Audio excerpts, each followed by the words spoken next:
देश के उत्तर पूर्वी राज्य सिक्किम में इन दिनों बाढ़ ने भयंकर तबाही मचा रखी है। कुदरत के प्रकोप की चपेट में अब तक 14 लोग अपनी जिंदगी खो चुके हैं, जबकि कई लोग ऐसे हैं जो लापता हैं।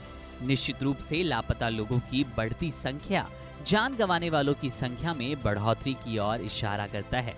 आपको ये जानकर हैरानी होगी कि सिक्किम की बाढ़ की आशंका पहले से ही थी।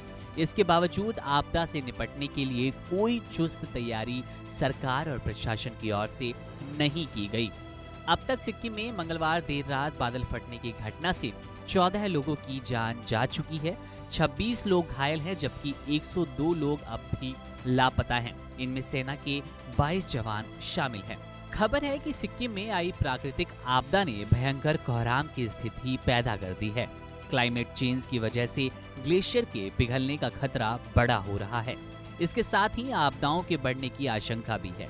इसी बीच 10 साल पहले फरवरी 2013 में करंट साइंस जर्नल में छपा इसरो के 2 वैज्ञानिकों और इंडियन इंस्टीट्यूट ऑफ साइंस की एक वैज्ञानिक का रिसर्च पेपर सामने आया।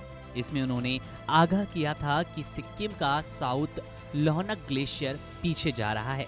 इसकी वजह से इसके फटने और आपदा की संभावना की काफी ज्यादा स्थिति बन सकती है।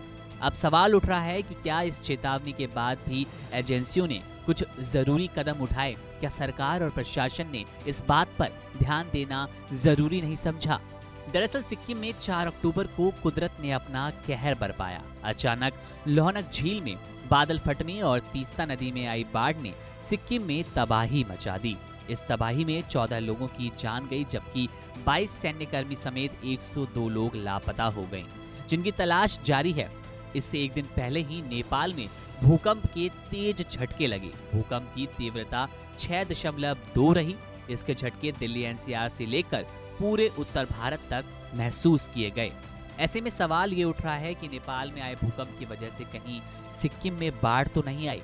इस पर मामले पर केंद्रीय जल आयोग के अधिकारी का कहना है कि कुछ दिन पहले ही नेपाल में जोरदार भूकंप आया था, जिसने भारी तबाही मचाई। ऐसे में हो सकता है कि सिक्किम में अचानक आई बाढ़ का एक कारण नेपाल भी हो सकता है और नेपाल का भूकंप भी। लेकिन सबके बीच जो सवाल है वो सवाल है भविष्यवाणी को लेकर, आशंका को लेकर। जब पहले ही आगाह किया गया था तो इसके बाद ये लापरवाही नहीं तो और क्या है। बहरहाल सिक्किम में बाढ़ की वजह से बिगड़ती स्थिति को देखते हुए राहत और बचाव कार्य जारी है।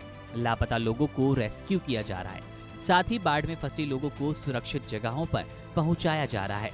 मौके पर प्रशासन और सैन्यकर्मी मोर्चा संभालते नजर आ रहे हैं। बता दें कि प्रधानमंत्री नरेंद्र मोदी ने खुद प्रेम सिंह तमांग से राज्य के हालात के बारे में जानकारी ली और हर संभव मदद करने का भरोसा जताया।